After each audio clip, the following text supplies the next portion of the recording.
above their local terrain as many of the mountains in the Rocky Mountains do here in the United States. This scene is just as wide, 250 miles across. It gives you a feel for the scale of the features that you were looking at. Really beautiful, beautiful surfaces, and we're going to be seeing a lot more of this. This is 400 meter per pixel imagery, and by next week we'll have more than twice as much as the 3 frames that we've already been able to share by the end of today. I'll have to tell you, I'm a little biased, but I think the solar system saved the best for last.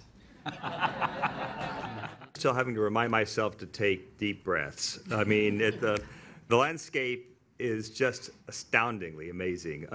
In fact, you know, let's go back to this picture that we talked about a few days ago when it was still a global view, and remind ourselves that the global view shows some surfaces on Pluto are peppered with impact craters and are therefore relatively ancient, perhaps several billion years old.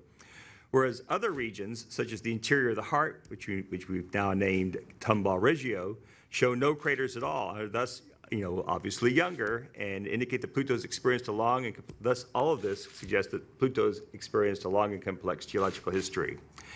And so this means that there are active landform creating processes operating into the geological current times. Some of the craters appear partially destroyed, perhaps by erosion. And there are also hints of parts of Pluto's crust that have been fractured, and thus that indicates there's probably been some forms of tectonics. Now that we've seen mountains, I think there's pretty obviously mountain-building forces operating on Pluto. And also, some of the higher resolution images, you know, show that there are craters which may have been partially eroded away. So erosion processes also seem to be operating on the surface of Pluto.